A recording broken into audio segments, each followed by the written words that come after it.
This man murdered his sister because she was a witch. On April 28, 2022, 51-year-old Anthony DeBella stabbed his 67-year-old sister Wanda in the head, neck, and face in their mother's home in New York. When police arrived at the scene, Anthony told them that he did this because she was a witch and was getting in the way of him communicating with God. According to Anthony, Wanda was doing witchcraft in the house and he was just done with it. Anthony called police to report his sister's murder while he was physically committing the crime. He tried to use his religious beliefs as an excuse, thinking it would help him get away with the murder. Anthony was ultimately charged with second-degree murder and he pled not guilty.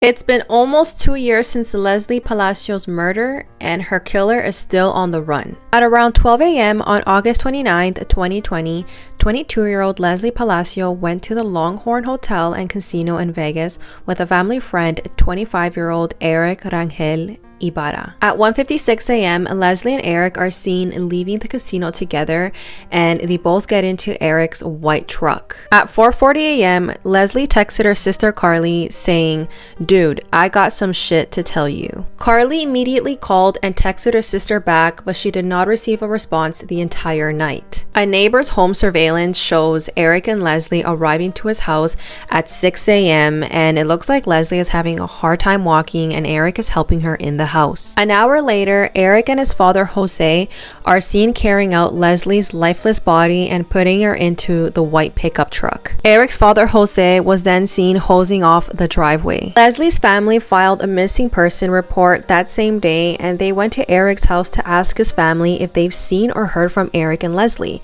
But they were acting very suspicious and were later seen moving out of their house. On September 9th, 2020, police found Leslie's lifeless body in the Valley of Fire area in Nevada. To this day, Leslie's cause of death has not been determined. Both Eric and his father Jose abandoned their white truck in Perris, California and fled to Mexico. On January 2021, Jose was detained in the San Diego border, and when he was asked where his son was, he said he did not know. When investigators asked Jose what happened to Leslie, he said that she passed away from an overdose and they thought the best thing to do was to get rid of her body. Jose was charged with accessory to commit murder and destroying evidence. And get this, he was only sentenced to 2 years in prison.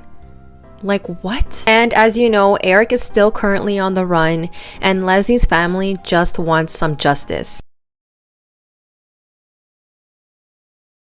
Have you guys heard about the doctor who allegedly murdered 25 patients? 46-year-old Dr. William Hustle worked at the Mount Carmel West Hospital in Ohio when he was charged with 25 counts of murder but was only tried for 14 of those cases. William was accused of prescribing too much fentanyl to critically ill patients for 3.5 years, which resulted in their deaths. The case came to light in the fall of 2018 when pharmacists voiced concerns over the high amount of doses ordered by William. From the start, William has maintained his innocence, and his defense team argued that the patient's conditions caused their deaths and that the large doses were necessary to allow them to die in comfort and dignity after taking off ventilators. But prosecutors argued that William's practices went far beyond the norm. He ordered 1,000 micrograms of fentanyl for multiple patients, which is about 10 times more than the recommended dosage. A pharmacist testified that he initially wondered whether someone was stealing the medication. A patient named Troy Allison went to the hospital because he was struggling to breathe and had multiple health issues,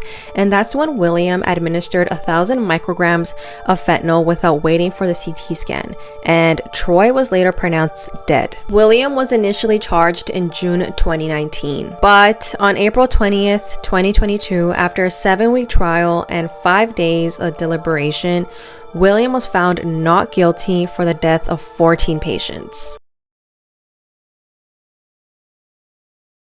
This mother hid sticky notes in her daughter's sock to be saved from captivity. This 28-year-old mother and 2 kids, 7-year-old daughter and a 4-year-old son, Mason Dominguez, were held captive by a man named Brandon Tusland. This all started in January 2021 when the father of the 2 kids, Eli Dominguez, passed away from pneumonia. The mother was happily married to Eli, but since his death, she began to struggle financially. That's when Eli's former friend, Brandon, offered to support her and her 2 kids. In March 2021, the mother and 2 kids moved into Brandon's home, and that's when he became controlling and abusive. He alienated her from her family, made her quit her job, and confiscated her phone. He put locks on the bedroom doorknobs, installed motion sensors, and duct taped her to the bed. She was also handcuffed when she rode in the car with him. But one day, the mother spotted a sticky notepad and a pen in his car, and that's when she began a weeks-long plan to seek help. The mother found the perfect chance to put a sticky note in her daughter's sock, and on February 22nd at 8:40 a.m., the 7-year-old girl went to school and gave the sticky note to her teacher. The note said that her mother was being held against her will and she needed help right away. School officials notified authorities and Brandon was arrested right away. But it doesn't end there. This is when things get super disturbing. Brandon kept her kids away from her most of the time, and especially when she was locked up. And she actually had not seen her 4-year-old son, Mason Dominguez, since December 11th, and she suspected he was dead. When the mother lost full contact with her son, she knew she had to find a way out to save her and her daughter. When police searched his house, they found the remains of 4-year-old Mason Dominguez in his freezer in his garage.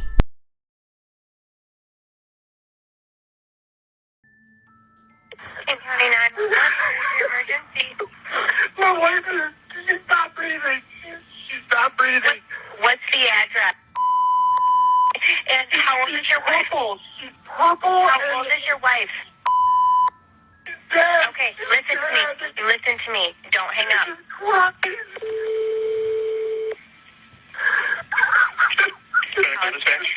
This is Kent County. It started a Med Zero in Kentwood. Okay. Caller, tell me what happened. My wife isn't breathing.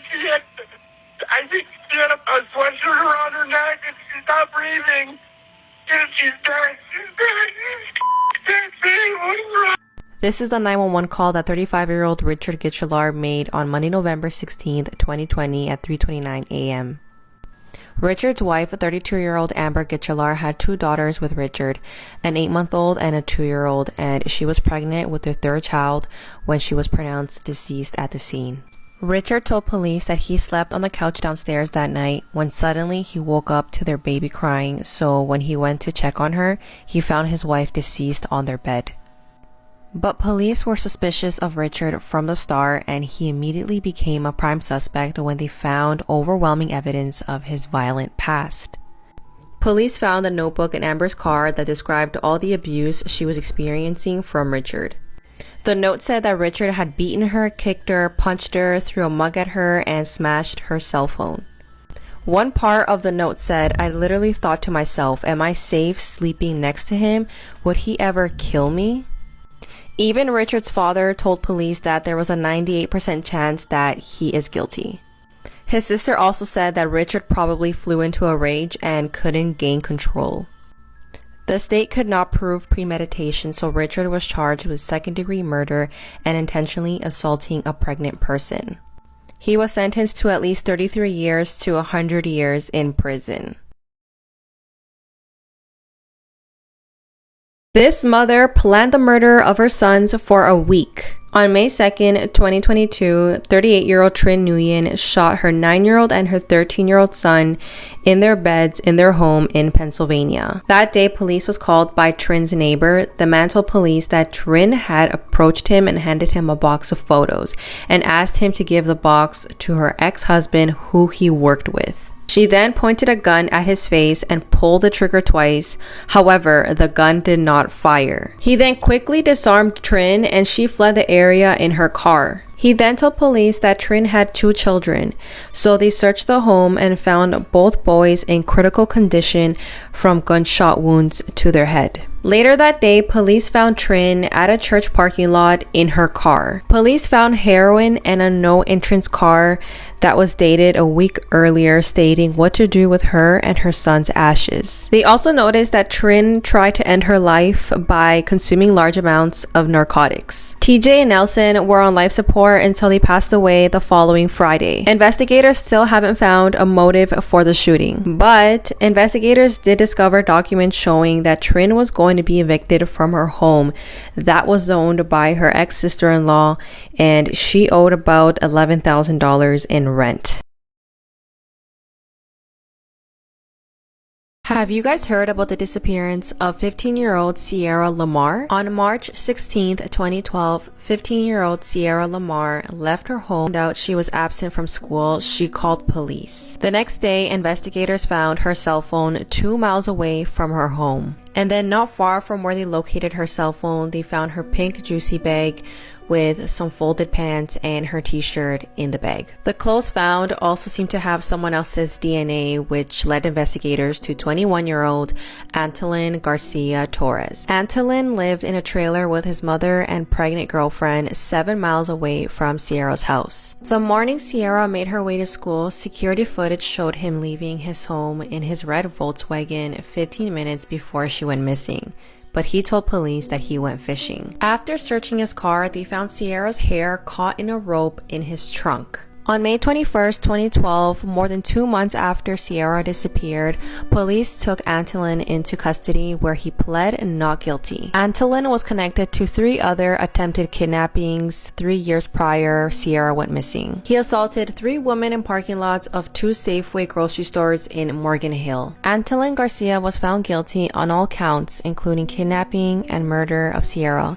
but also the attempted assault on the 3 women in the Safeway parking lot 3 years earlier. He was sentenced to life in prison without the possibility of parole. And unfortunately, till this day, Sierra's body still has not been found.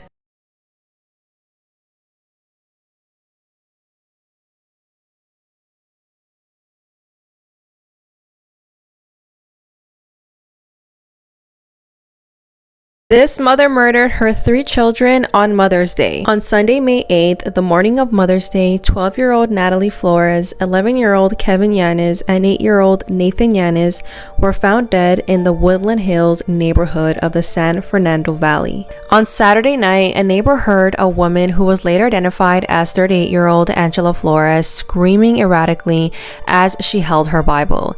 Then she was later transported to hospital. The next morning at 7:40 a.m., paramedics and police were called to the house after her 16-year-old son alerted neighbors that his siblings were dead. Angela Flores confessed to murdering her 3 children, but she said that her 16-year-old son also helped her. The cause of the children's deaths have been withheld by authorities, but it is alleged that she murdered her kids because she thought that they were possessed. Angela was charged with 3 counts of murder and is being held on a $6 million bond. And her 16-year-old son is currently being held at a juvenile hall with no bail. This case is still pretty fresh, so I'll make sure to pin any updates in the comments.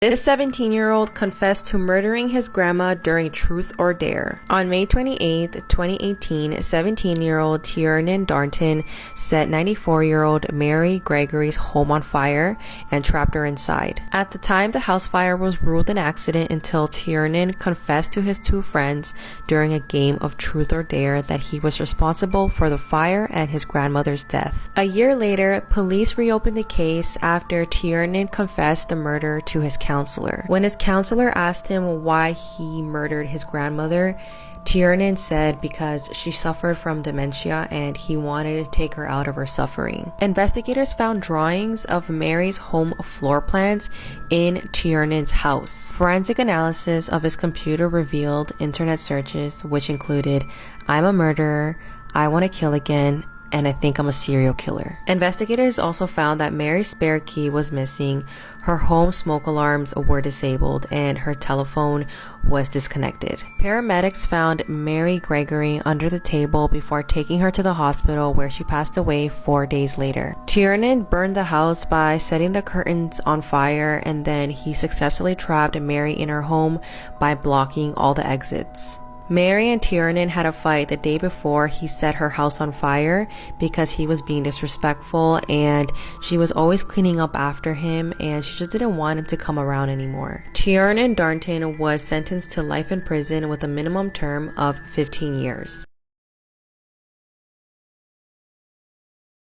Did you guys know that Brittany Drexler's body has been found after 13 years? On April 25th, 2009, 17-year-old Brittany Drexel went missing while visiting Myrtle Beach for spring break with some friends. Brittany lived in New York and her mother didn't give her permission to travel to Myrtle Beach because she feared something would happen to her. But Brittany went anyway. Later that day, on the 25th, Brittany walked to her friend's hotel that was a few miles away, but as she made her way back, she suddenly disappeared. The last message that she sent to her boyfriend John, who was in New York, was at 8:58 p.m. and when she stopped responding, he contacted Brittany's mother. 62-year-old sex offender Raymond Moody became a person of interest, but he was never charged until now. It wasn't until recently that detectives developed information they needed to make an arrest, and that's when he finally confessed and led investigators to the woods where he buried Brittany. 13 years later, on May 11th, 2022, Brittany's remains were found in a wooded area in Georgetown, South Carolina. Raymond kidnapped, sexually assaulted, and murdered Brittany the same day she went missing. He is now eligible for the death sentence, and he was charged with murder, kidnapping, and criminal sexual misconduct. This 18-year-old planned the murder of a woman he just met on Tinder. On May 12, 2022, 18-year-old Kane Fairbank met with a woman at Mueller Park in Bountiful, Utah, after meeting a few days earlier on Tinder. Kane and the woman were there for several hours, but just before 6:30 p.m., he lured her into his car and he stabbed her multiple times to her face, neck, and hands. The victim fought back and was able to break away and flag down a nearby witness. But Kane wasn't done there. He drove off to a gas station, parked his car, and abandoned his vehicle, and then he saw a 64-year-old woman walking on the street and began to stab her as well. She fought back and Kane fled again, but he was later caught by a Good Samaritan and was held down until police arrived. He told police that he invited the first victim to the park with the intent of luring her into his car and killing her. Kane later admitted that he was planning to continue to kill people after he was finished with his first victim. He even talked about his plan to killing his family with a pickaxe. Kane was charged with 2 counts of attempted murder, 2 counts of obstruction of justice, and a count of aggravated kidnapping. So after hearing about this case, you guys let me know if you're still going to be using dating apps. This is Matthew Munoz. He was 20 years old when he was shot and killed in Yakima, Washington in October of 2019. His murder is still unsolved. His mom, who I'll be tagging below, has reached out to me to spread awareness about her son and to demand justice. On October 7, 2019, Matthew, along with 2 of his friends, were hanging out in the front yard of a relative's house on South 9th Avenue near Davis High School. That's when witnesses say a red Ford Escort pulled up and began arguing with Matthew and his friends. The driver then got out and shot Matthew in the chest at close range, shot his friend in the leg, and then ran the other friend over with their car. Matthew was pronounced dead at the hospital. The Yakima police say they found the red Ford Escort in question, but they don't have a suspect in custody yet. This October, it will be 3 years since Matthew was murdered, and to still have no answers is just unacceptable. Matthew was described as a very loving person, always telling jokes, and would be anybody's friend. Matthew's mom stated that the Yakima police still haven't returned her calls. If you have any information about Matthew's murder, please call the Yakima Police Department at 509-575-6200. Or you can call anonymously to the Yakima County Crime Stoppers at 800-248-9980. 43-year-old Michael Patrick Turland was just arrested after Arizona police found 183 dead animals stuffed inside of his chest freezer. A woman called police to do an animal welfare check at Michael's Golden Valley rental home after he failed to return her snakes. Michael reportedly agreed to breed her snakes before disappearing for several months. The property owner made the gruesome discovery while cleaning the house and notified police. The animals included dogs, turtles, lizards, snakes, and rabbits. Michael was taken into custody and admitted to freezing some of the animals alive. He's facing 94 counts of felony animal cruelty. This is 26-year-old Sativa Transu, and in November of 2021, she was brutally murdered by her boyfriend while on vacation in Cancun, Mexico. Her sister has reached out to me to talk about it. Sativa met Taylor Allen 3 years ago in Milton, Washington while they were co-workers. About 6 months into the relationship, Sativa's family started noticing some red flags. Taylor was very controlling and emotionally abusive, always checking her phone and even isolated her from her family. As the years went on, Taylor became violent and broke a lot of Sativa's things and put holes in her walls out of anger. He would drink excessively, which made him have a different personality. Sativa called it his beast.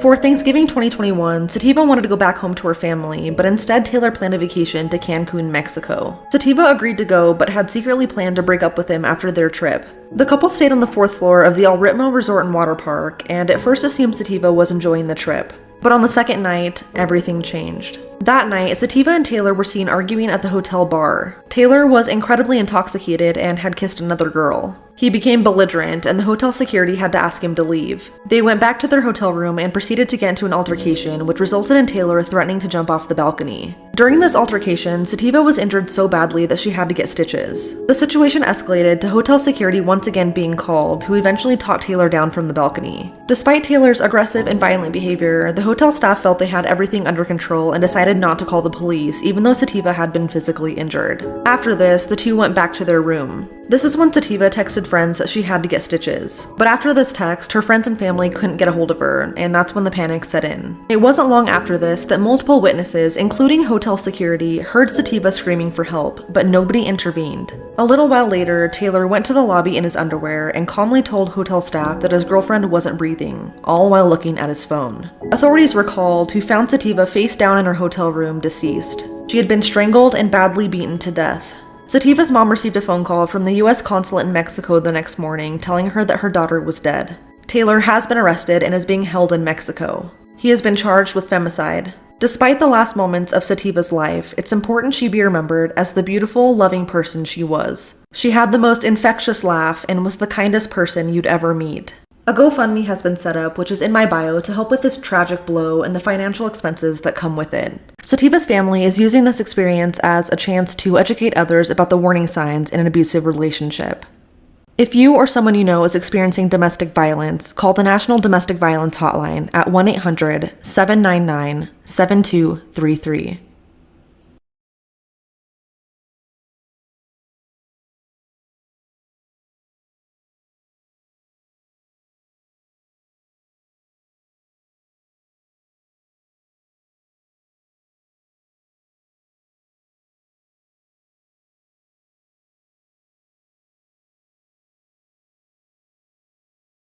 Amanda Bartlett disappeared without a trace in Winnipeg, Canada in 1996, but police didn't take it seriously and only officially started working on her missing persons case in 2008, 12 years after she went missing.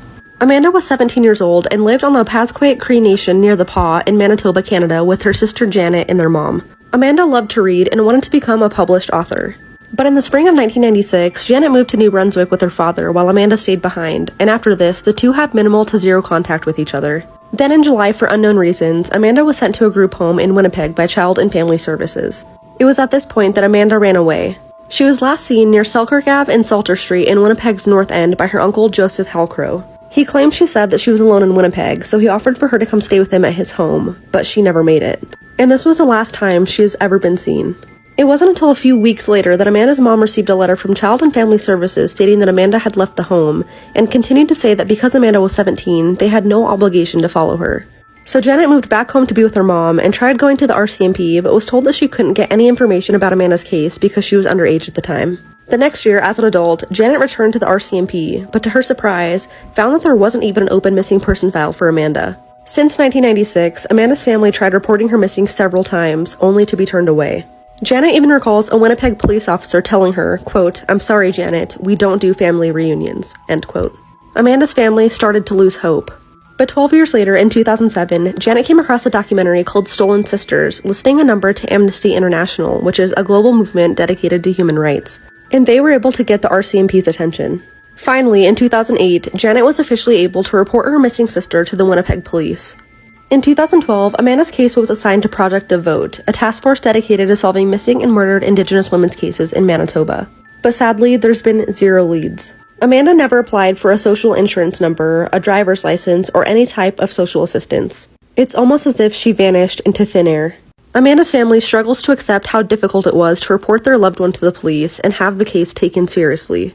Janet went on to say, quote, "My family and I should be gathering for weddings and special occasions, but instead we gather to search ditches and fields," end quote.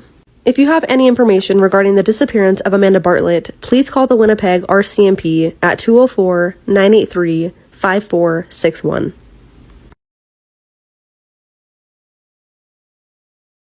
How is it possible to vanish into thin air while physically talking to another person? This is the strange disappearance of Brandon Swanson. On May 13, 2008, 19-year-old Brandon attended a couple of parties to celebrate completing his very first year of college at Minnesota West Community and Technical College in Canby, Minnesota. The first party Brandon attended was in Lind, which is about 7 miles from Marshall, Minnesota, where he lived. There, he chatted with friends, had a beer or two, and decided to leave around 10:30 to 11:30 p.m. Friends at this party claimed that Brandon did not seem intoxicated and was very clear-headed. Brandon then went to a party in Canby, which is about 30 miles away from Lind and Marshall. There, he had one shot of whiskey and at around midnight decided it was time to go home. And again, his friends stated that at this party, he still did not seem intoxicated. Brandon normally took Highway 68 home. It was a straight shot and he had driven it many times. But on this night, for whatever reason, he decided to take a back road home. At around 1:15 a.m., Brandon drove his Chevrolet Lumina into a ditch and was unable to get out. 30 minutes later, he called his parents asking them to come and pick him up, giving them very specific directions of where exactly he was at and that he was near Lind. His parents, Annette and Brian, stayed on the phone with him until they got to where Brandon said he was, but they couldn't see him. They both agreed to flash their headlights as a signal, but they still couldn't see each other. This was odd as this particular area is super flat and would be easy to see each other. At 2:17 a.m., Brandon, being frustrated that they couldn't find him, tells his parents that he sees Lynn's city lights and is just going to walk there to grab a friend. He tells them that he's going to cut through fields to make the walk shorter and is actively describing what he sees, a couple of fences, that he could hear running water, and that he's walking on a gravel road. At around 3:10 a.m., 47 minutes into the phone call with his parents, Brandon yells, "Oh shit," and the call ends. His parents repeatedly try calling him back, but he never answers. They search along Highway 68, but find no trace of him. At 6:30 the next morning, they report Brandon missing to the police, in which they said it wasn't unusual for a young man Brandon's age to stay out all night, and that he, quote, had a right to be missing, end quote. Eventually, police do start looking for him and pull up his cell phone records. Through pings, they found Brandon was actually near Porter when he called his parents, not Lind, like he said, which is about 25 miles away. Upon further investigation, police found Brandon's car about 1.5 miles from Taunton. It was on a gravel road, and because of that, there were no footprints indicating which way Brandon went. Extensive ground and air searches were conducted, but absolutely no trace of Brandon was found. Bloodhounds were brought in and tracked his scent down Country Road 16 onto an abandoned driveway of a farm next to Yellow Medicine River and at one point in the river but getting back out and then leading to a drainage point. There his scent ends. The river was searched for 30 days but turned up absolutely nothing. What Brandon saw that night that made him yell, "Oh shit," remains a mystery. It has now been 13 years, and Brandon's disappearance remains unsolved. To this day, Brandon's parents leave their light on in hopes one day he will come back home.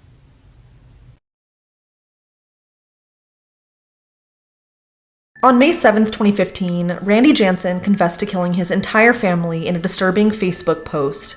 In the post, Randy explained that just 10 days prior, he shot and killed his 19-year-old daughter Emily because for the last 2 years she suffered from debilitating migraines and he couldn't watch her suffer anymore. He then states that he also shot his wife Laurel because, quote, "A mother should never have to hear the news her baby has died," end quote. 8 days after this, Randy confessed to also killing his sister Shelley so that she wouldn't have to live with the shame he'd caused. In the post, Randy states, quote, "Emily tried everything to get better, but nothing seemed to help her. I shot her in the head, and now she's migraine-free and floating in the clouds on a sunny afternoon. Now my family is pain-free and in heaven. So sorry to anyone I have hurt. Rest in peace, my little family. Love, Daddy-O."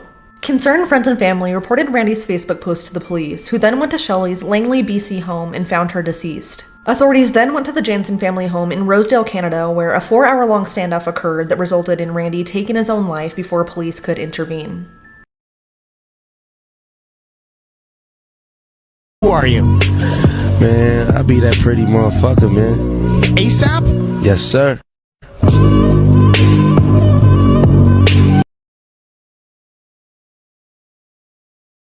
A woman in Xi'an, China was found dead in 2016 after being trapped inside of her apartment's elevator for an entire month. The woman, only identified as Miss Wu, was found after elevator maintenance returned to work on March 1st following a month-long break for the Chinese New Year. 2 maintenance men turned the elevator's power off on January 30th after it malfunctioned. They reportedly asked if anyone was inside and heard no response, but they failed to follow proper rules, which would have been to pry open the doors and double-check if anyone was inside. Once the cab was thought to be empty, it was returned to the apartment building's first floor. When Miss Wu was found, her hands were visibly mangled, likely from trying to get out. She also had one hand pressed against the door. It's believed Miss Wu died from starvation and fatal dehydration while being trapped in the elevator for the entire month. She was in her 40s and lived alone on the 15th floor. She reportedly kept to herself. Her relatives did come looking for her a couple of weeks prior to the horrific discovery and even reported her missing, but it was never connected to the elevator shutoff. At this point, it's unclear how nobody heard her screams for help. Residents in Miss Wu's building often complained about broken lights, water and power cutoffs, and constant elevator breakdowns. They even stated that management routinely ignored their complaints.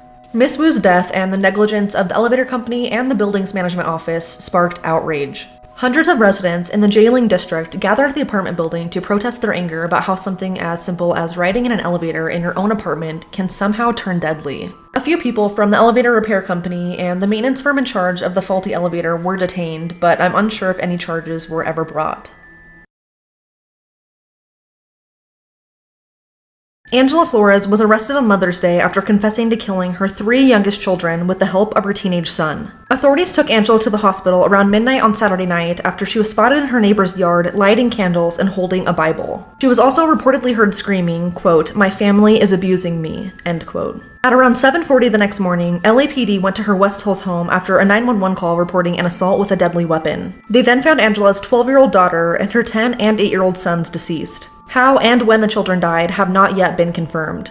Angela was arrested on 3 counts of murder along with her 16-year-old son, who she claimed also helped her kill the 3 children. Angela reportedly claimed to believe that the children were possessed by demons. About a week prior to the murders, Angela called her ex-husband and made odd comments, talking about God and death. He claimed that she was never really religious before and didn't know what to think about the phone call at the time. Angela is currently being held on a $6 million bail.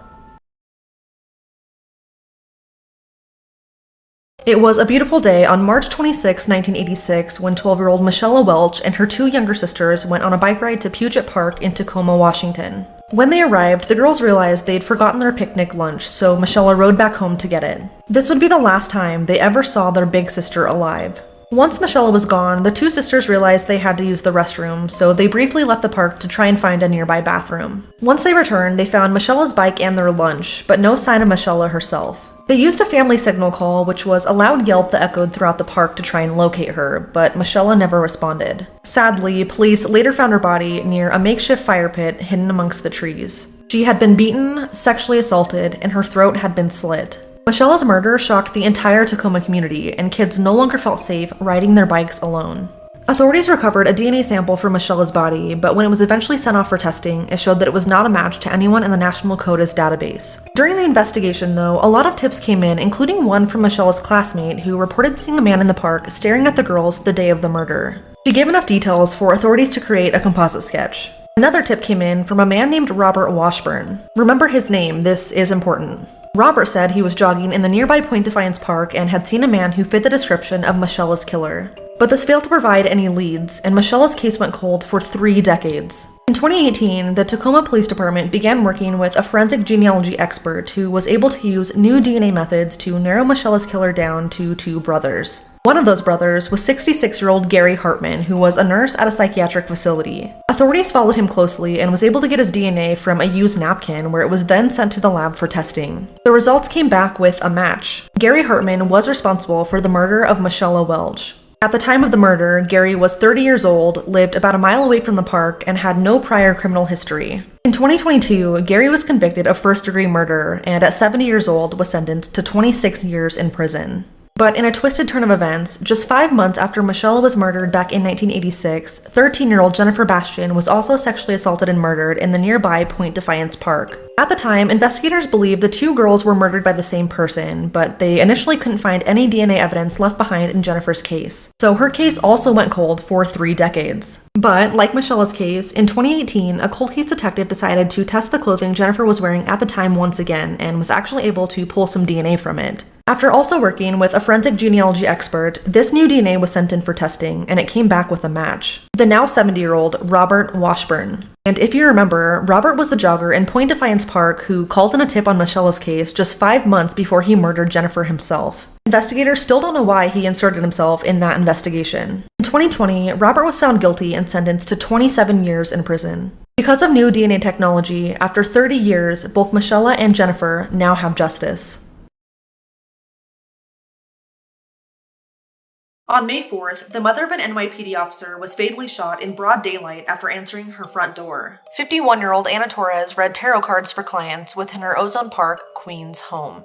At around 2:30 p.m., Giuseppe Canzani, who is believed to be a disgruntled customer of Anna's, walked up to her home, knocked on the door, and shot Anna twice when she answered. She was pronounced dead at the scene. Seconds after the shooting, a man matching Canzani's description was spotted on security footage holding a silver gun, casually walking away from the scene before getting into a black Chevy Traverse. About an hour later, Canzani turned himself into authorities and confessed to the murder. Police officials stated that Canzani told investigators that Anna was a witch who had cursed him to his death. He allegedly stated, quote, "If I tell you what's going on with me, you wouldn't believe it. Not for nothing, I'm supposed to be dead already. That's all I know. You guys will never understand. You would think I'm crazy," end quote. Canzani has been charged with second-degree murder and criminal possession of a firearm.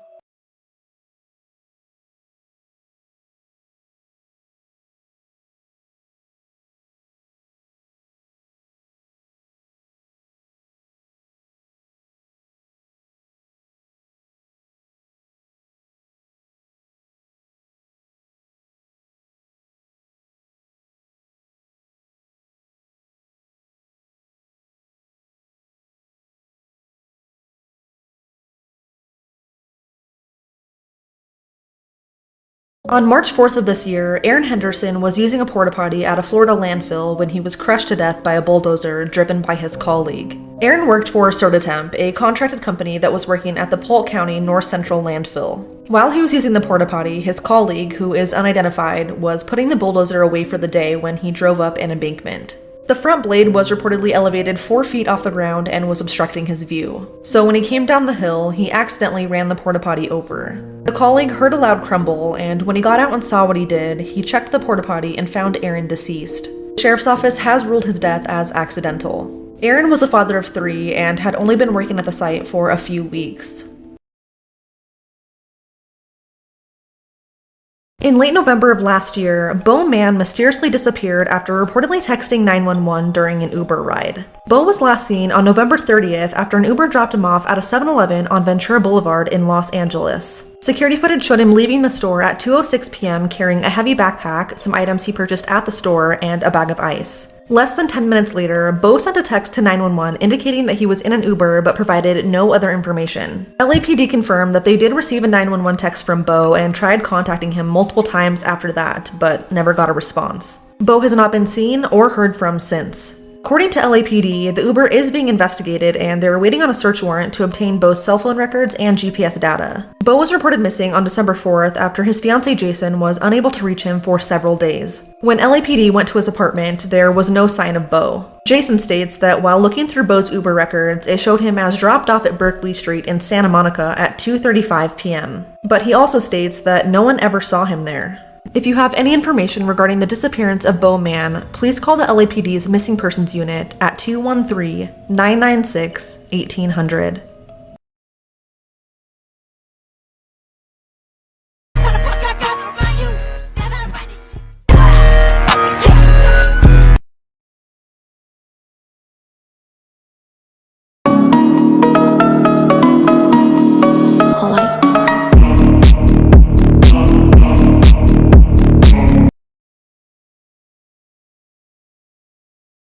This is a story of 17-year-old Julianne Kopke, who survived falling 10,000 feet from a plane crash into the Peruvian rainforest, where she then spent 11 days crawling back to civilization. On Christmas Eve 1971, Julianne and her mom boarded Lanza Flight 508 out of Lima, Peru. They were traveling to Pucallpa to visit Julianne's dad, who was working in the Amazon rainforest as a biologist. The flight was only supposed to be an hour long, but about 25 minutes in, pitch black clouds engulfed the plane and they were caught in the middle of a massive thunderstorm. At one point, a lightning bolt struck the motor and the plane broke off into pieces. Julianne says she remembers hearing people scream until all she could hear was the wind before blacking out. Julianne was ripped from the plane, still strapped to her seat, where she then fell 10,000 feet down into the middle of the Peruvian rainforest. She suffered from a broken collarbone, a major concussion, and a gash on her leg and arm. And her eyes were almost completely swollen shut. Julianne then spent 11 days in the rainforest trying to stay alive. She began looking for her mom and instead found a small well. When Julianne was 14, she and her parents, who were both zoologists, briefly lived in Panguana, which is a biological research station in the Amazon rainforest. There she remembered her dad telling her that if she ever saw water, to follow it downstream and she would eventually find civilization. So that's exactly what she did.